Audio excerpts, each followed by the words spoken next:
যে যারা কর দেয় তাদের সামনের রাস্তা সব সময় হচ্ছে পরিষ্কার থাকে, সব সময় হচ্ছে একদম ঝকঝকে তকতকে থাকে। অবশ্যই তাদের এটা একটা তাদের প্রাপ্তি, এবং তার সাথে সাথে অবিলম্বে অনতিবিলম্বে তাদের এই সমস্যাগুলোর যেন সমাধান করা হয়। এটা একটা দৃষ্টান্ত স্থাপন হবে অন্যান্যদের মধ্যে। আমাদের যে স্থানীয় সরকার ইচ্ছা করে সেধে সেধে তৈরি করে না, আমরা নিজেরা নিজেদের প্রয়োজনে সরকারকে আহ্বান জানিয়েছি যে আমাদের এখানে পৌরসভাটা তৈরি করে দেন।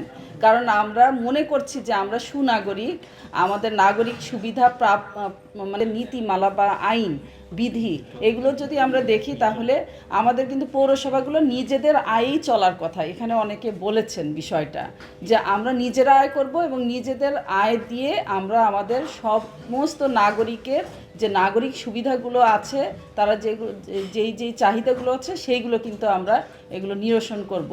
বসুন্ধরা টিস্যু, অশুদ্ধতার বিরুদ্ধে এক বিন্দুও ছাড় নয়। এই ধরনের কখনো সম্মাননা তারা ইতিপূর্বে পান নাই।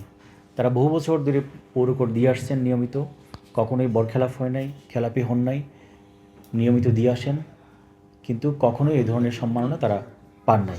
এটা যদি পৌরসভার সক্ষমতা থাকে, পৌরসভার পক্ষে যদি সম্ভব হয়, তাহলে এটা 20 জন, 50 জন, 100 জনকেও দেওয়া যায়, কোনো অসুবিধা নেই।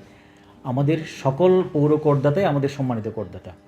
সকলের পৌরকরের মাধ্যমে এই পৌরসভাটি পরিচালিত হয়, আপনাদের করের মাধ্যমেই পৌরসভাটি পরিচালিত হয়। এখানে পৌরসভার যারা কর্মকর্তা কর্মচারী তাদের সবার বেতন ভাতা হয় আপনাদের করের মাধ্যমে। তো কাজ ছিল যে পৌরসভা মানেই হচ্ছে রাস্তাঘাটের কাজ করা, নালা নর্দমা ড্রেনের কাজ, তারপরে কনজারভেন্সি, লাইটিং, এই কয়েকটি কাজের মধ্যেই পৌরসভার কাজগুলি সীমাবদ্ধ ছিল।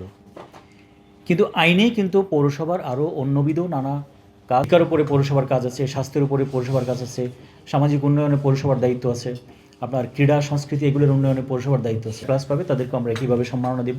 প্লাস আমরা উচ্চশিক্ষা বৃত্তি চালু করেছি, আমরা মেধাবৃত্তি চালু করেছি।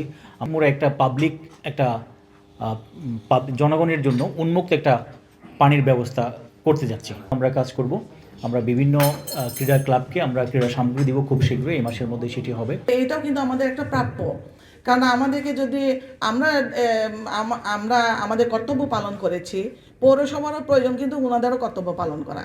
তা আমাদেরকে সম্মাননা দিয়েছেন, আমরা ধন্য।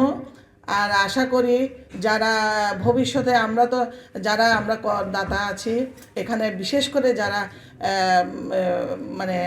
নিয়মিত আমরা কর দেই, হ্যাঁ, যার জন্যই তো আমাদেরকে পুরস্কৃত করা হয়েছে।